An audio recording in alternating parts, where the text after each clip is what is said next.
حضور صلی اللہ علیہ وسلم نے حضرت جبرائیل علیہ السلام سے سوال کیا کہ قیامت میں میری امت کے ساتھ کیا معاملہ ہوگا؟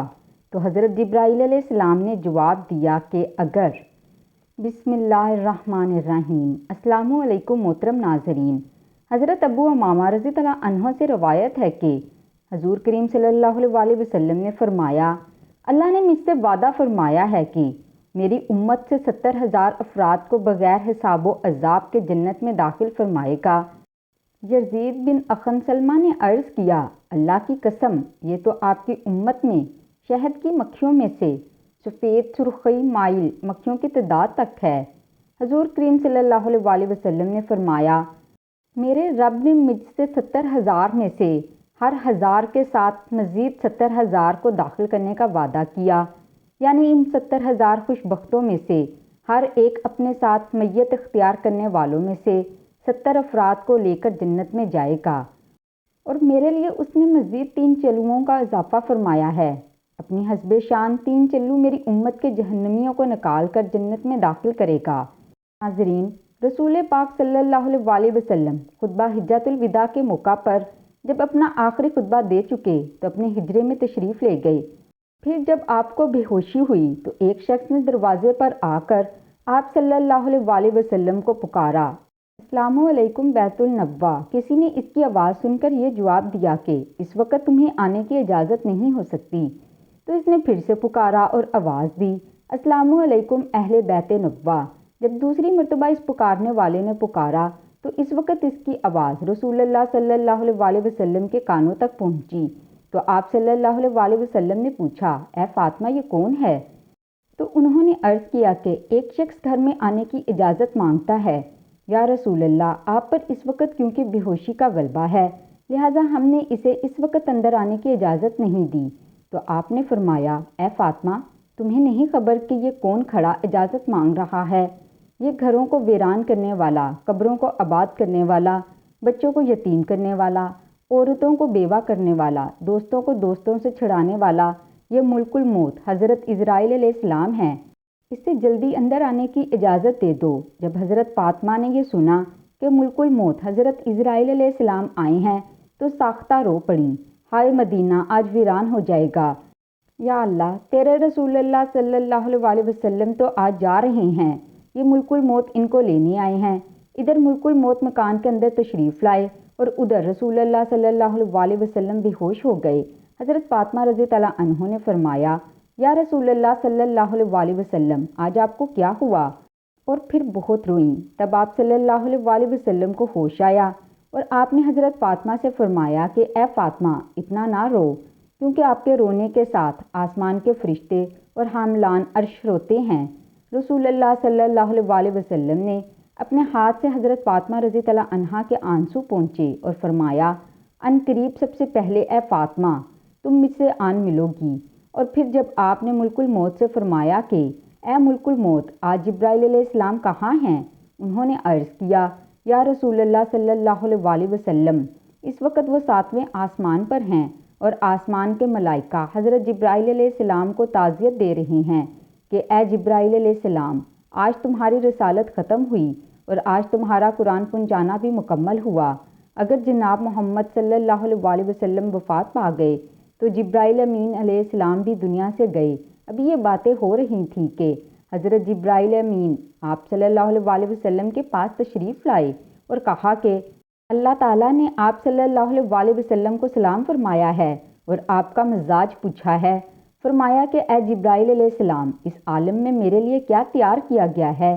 عرض کیا گیا، یا رسول اللہ صلی اللہ علیہ وسلم، آپ کے آنے کی خوشی میں دوزخ کو ٹھنڈا کیا گیا ہے اور جنت کو آراستہ کیا گیا ہے۔ حور ملائکہ آپ صلی اللہ علیہ وسلم کے لیے آسمان پر منتظر ہیں، دربان جنت کا دروازہ کھولے آپ کا انتظار کرتا ہے۔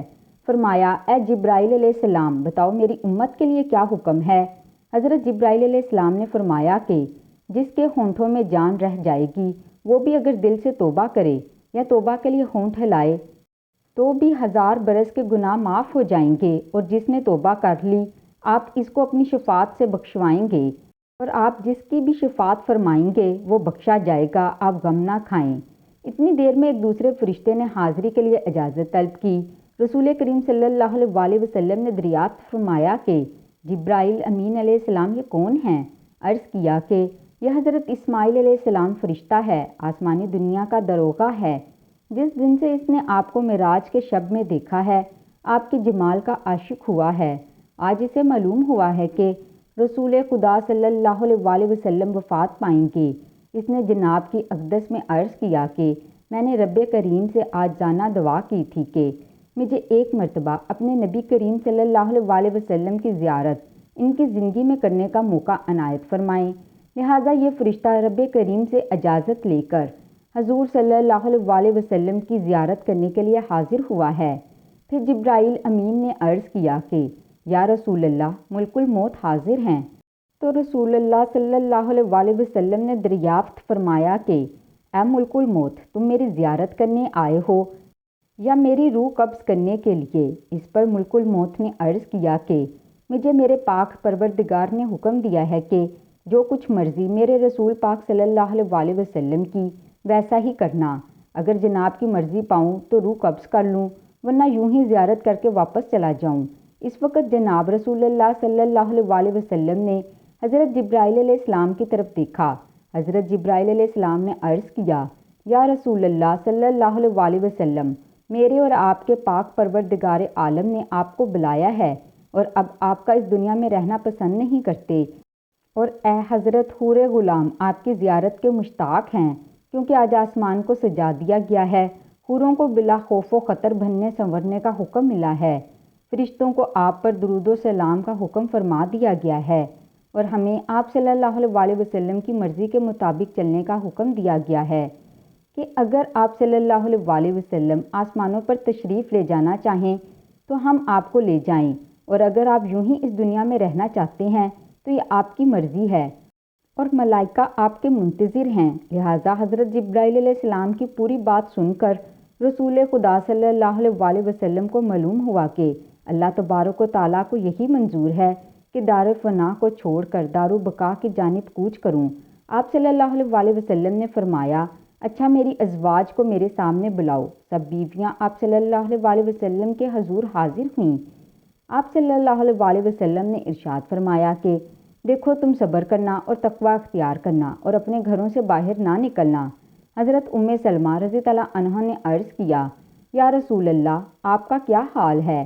آپ صلی اللہ علیہ وسلم نے فرمایا کہ اب وہ وقت قریب آ گیا ہے کہ آج کے بعد تم میری آواز نہ سنو گی اور نہ ہی مجھ کو دیکھو گی، اور پھر فرمایا اے فاطمہ میری بیٹی، حسن اور حسین کو بلانے کے لیے کسی کو بھیجو۔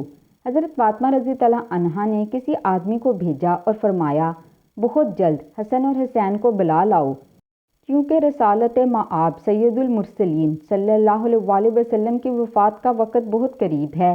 ناظرین، حضرت امام حسن اور حسین رضی اللہ عنہ اس وقت ابھی بچے تھے اور اپنے گھر کی جانب سفر پر گامزن تھے۔ قاصد نے پیغام دیا کہ جلدی چلو، تمہیں رسول اللہ صلی اللہ علیہ وسلم نے بلایا ہے۔ حضرت حسن کی جانب حضرت امام حسین رضی اللہ عنہ نے دیکھتے ہوئے فرمایا کہ میں نے کہا تھا کہ میرا دل آج افسردہ ہے کہ آج میں نانا جان کی خدمت اقدس میں رہوں۔ میرا دل مانتا تھا کہ آج کچھ ہونے والا ہے، اس لیے ہم پہلے سے ہی گھر کی جانب نکل چکے تھے۔ لہٰذا حضرت حسن اور حسین نے قاصد سے دریافت فرمایا کہ آج اتنی جلدی کیوں ہے؟ کیا ہمارے نانا جان کا آخری وقت ہے؟ کیا آپ صلی اللہ علیہ وسلم آج وفات فرمائیں گے؟ دونوں شہزادے گھبرائے ہوئے حاضر ہوئے۔ رسول اللہ صلی اللہ علیہ وسلم نے ان کو اپنے پاس بٹھا کر ان کے سروں پر ہاتھ پھیر کر فرمایا کہ میری امت کے ظالم تم دونوں پر ظلم کریں گے۔ حضرت فاطمہ رضی اللہ عنہا نے عرض کیا کہ یا رسول اللہ صلی اللہ علیہ وسلم، اگر ان پر ظلم ہوگا تو یہ آپ صلی اللہ علیہ وسلم کے بعد کس کو کہیں گے؟ اس پر رسول خدا صلی اللہ علیہ وسلم نے فرمایا کہ اللہ ہی کافی ہے۔ حضرت حسن اور حضرت حسین رضی اللہ عنہا آپ کی وفات کی باتیں سن کر روئے۔ صحابہ کرام کا جو مجمع نبی صلی اللہ علیہ وسلم کے حجرے کے چاروں اطراف میں جمع تھا، وہ حسن حسین کے رونے کی آواز سن کر سب رونے لگے۔ حضرت جبرائیل علیہ السلام نے عرض کی یا رسول اللہ صلی اللہ علیہ وسلم، آپ کے بعد آپ کی امت کا ولی کون ہوگا؟ یہ سن کر آپ صلی اللہ علیہ وسلم بھی بہت روئے، اتنا روئے کہ آپ صلی اللہ علیہ وسلم کا چہرہ انور آنسوؤں سے تر ہو گیا۔ حضرت سلمہ رضی اللہ عنہا نے عرض کیا کہ رسول اللہ صلی اللہ علیہ وسلم تو ہر صورت میں اچھی جگہ تشریف لے جاتے ہیں، آپ صلی اللہ علیہ وسلم کیوں روتے ہیں؟ فرمایا کہ میں اپنی امت سے جدائی کے صدمے سے روتا ہوں۔ جب صحابہ کرام کے رونے کی آوازیں بلند ہوئیں تو آپ صلی اللہ علیہ وسلم نے فرمایا، اے علی، میرے حجرے کا پردہ ہٹاؤ کہ میں ایک آخری نظر اپنی امت کو دیکھ لوں۔ حضرت علی نے حجرے کا پردہ اٹھایا اور صحابہ کو پاس بلایا۔ جب وہ دیوانوں کی طرح رونے لگے تب آپ نے فرمایا، اے مصیبت زدہ لوگو، صبر کرو، میں جاتا ہوں تمہارے لیے حوض کوثر اور جنت کو آراستہ کرتا ہوں۔ سن لو کہ تم سب سے پہلے جنت میں جاؤ گے، تم سے پہلے کوئی امت جنت میں نہ جائے گی۔ اے میری امت، دین اسلام پر قائم رہنا اور قرآن کو اپنا امام بنانا۔ اے اللہ، میں نے تیرا پیغام پہنچا دیا۔ اور یہ فرماتے فرماتے رسول اللہ کی مبارک آنکھیں بند ہوئیں، ماتھے پر پسینہ آیا اور بے ہوشی طاری ہو گئی۔ حضرت علی رضی اللہ عنہ نے صحابہ کرام کو اشارے سے رخصت کیا اور صحابہ کرام باہر چلے گئے۔ حضرت فاطمہ رضی اللہ عنہا نے عرض کیا کہ یا رسول اللہ صلی اللہ علیہ وسلم، میں حشر کے دن آپ کو کہاں ڈھونڈوں؟ فرمایا کہ لواح حمد کے نیچے۔ پوچھا کہ اگر وہاں پر آپ سے ملاقات نہ ہوئی تو فرمایا کہ حوض کوثر پر۔ اگر وہاں بھی نہ ہوئے تب میزان عدالت کے پاس، جہاں امت کے اعمال کو لے جائیں گے، یا تو میں پل صراط پر وہاں جہنم کے کنارے پر کھڑا امت کے سلامتی کے ساتھ گزر جانے کی دعا کرتا رہوں گا۔ جب رسول اللہ سب کی وصیت سے فارغ ہوئے تو فرمایا کہ اے ملک الموت، مجھے اپنے رب کی ملاقات کا شوق ہے، اب تم جس کام کے لیے آئے ہو وہ کام کرو۔ اور اس طرح رسول خدا نے عزرائیل علیہ السلام کو روح قبض کرنے کی اجازت مرحمت فرمائی۔ ملک الموت نے آپ کی روح قبض کرنا شروع کی اور آپ کو وہ تکلیف شروع ہوئی۔ فرمایا، اے اللہ، موت کی بڑی سخت تکلیف ہے، الہی تو ہی موت کی تکلیف آسان کرے گا۔ مٹی کے پیالے میں پانی منگوا کر رکھا اور موت کی تکلیف میں بار بار پانی میں ہاتھ ڈالتے، وہ ہاتھ منہ پر پھیرتے اور فرماتے، اے اللہ، مجھے اپنے پاس بلا لے۔ حضرت فاطمہ نے کہا، یا حضرت، آج آپ کو بہت تکلیف ہے۔ فرمایا، اے فاطمہ، جب میرا انتقال ہو جائے تو کہنا انا للہ و انا الیہ راجعون۔ پھر آپ صلی اللہ علیہ وسلم کو نزاع کی تکلیف زیادہ ہوئی تو حضرت جبرائیل علیہ السلام روئے اور اپنا منہ پھیر لیا۔ رسول خدا نے فرمایا، لوگو دیکھو، نماز کی حفاظت کرنا۔ آپ یہ فرمانے لگے، یا رب امتی، یا رب امتی، اور یہ کہتے کہتے جان سینے تک سمٹ آئی۔ نیچے کے جسم کی جان نکل چکی تھی، لیکن اپنی گناہ گار امت کے لیے کلمہ آپ کے منہ پر جاری تھا۔ حضرت جبرائیل نے فرمایا، اللہ تعالیٰ فرماتا ہے کہ آپ کی امت پر 1000 مرتبہ آپ سے زیادہ مہربان ہے۔ اے نبی، آپ اپنی امت کو میرے سپرد کر کے موت کی تکلیف کو آسان کیجیے۔ تو یہ سن کر آپ نے فرمایا کہ اب میرا دل ٹھنڈا ہوا، یکا یک گردن مبارک کا مہرہ ایک جانب کو مائل ہوا اور روح مبارک اللہ تعالیٰ کی طرف پرواز کر گئی۔